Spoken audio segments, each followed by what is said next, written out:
Bună! Pentru Zodia Rac să vedem ce zic runele, cărțile de tarot și mesajele divine pentru săptămână 9-15 decembrie.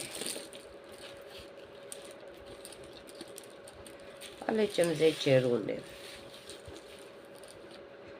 Multă mișcare în jurul vostru, cereți imposibil, dragoste, pasiune, o posibilă sarcină. Ce faceți aia primit, veți cunoaște pe cineva, sunteți persoane generoase, ajutați pe toată lumea fără să cereți nimic în schimb, muncă, bani, prosperitate, protecții și controlul destinului îl aveți voi. Dacă vă face plăcere, vă puteți abona la canalul meu de YouTube și TikTok. Un like și o distribuire m-ar ajuta foarte mult.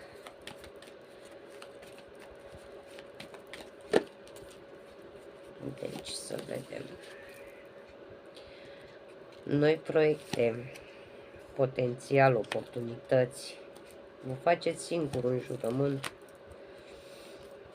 Faceți o schimbare radicală în viața voastră. Potențial veți primi niște informații, niște mesaje.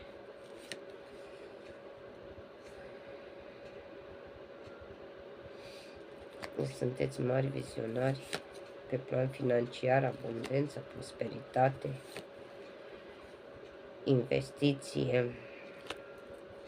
Aveți mult curaj, pasiune, forță, dar nu aveți răbdare. Veți primi o sumă mare de bani.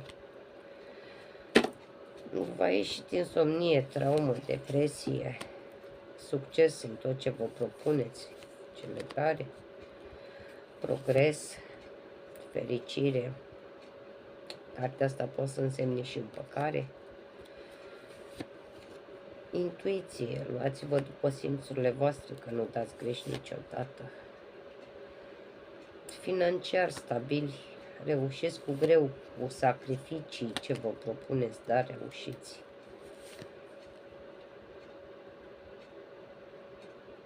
Faceți bani din instinct, va ieși dragoste, atracție, căsătorie și plătiți pentru greșelile care le-ați făcut.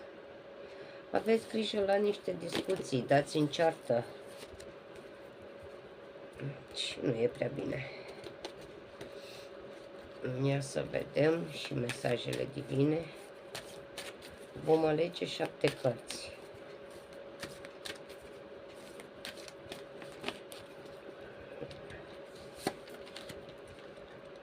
Comunică clar. Treci la acțiune.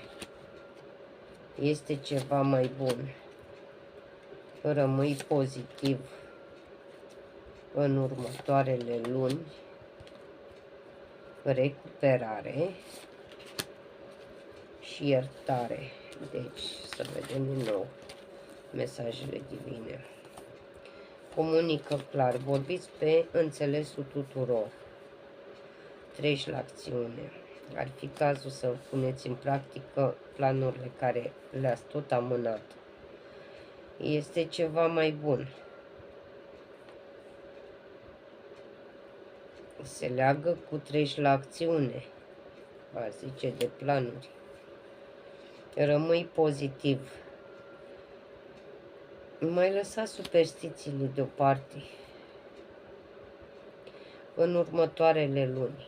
În următoarele luni se poate face o schimbare, dar v-a căzut recuperare. Deci aveți grijă de sănătatea voastră. Și iertare. Nu mai țineți supărările în suflet. Supărările ținute prea mult. Se iartă într-adevăr tot ce se poate ierta. Dar chiar dacă nu iertați oamenii să le ziceți în față te-am iertat, măcar în sufletul vostru iertați. Supărarea aduce și boală. Deci vă puteți îmbolnăvi de multe boli doar din cauza că sunteți supărați. Vă doresc o săptămână frumoasă, sănătate, multă fericire și tot ce vă doriți să se îndeplinească.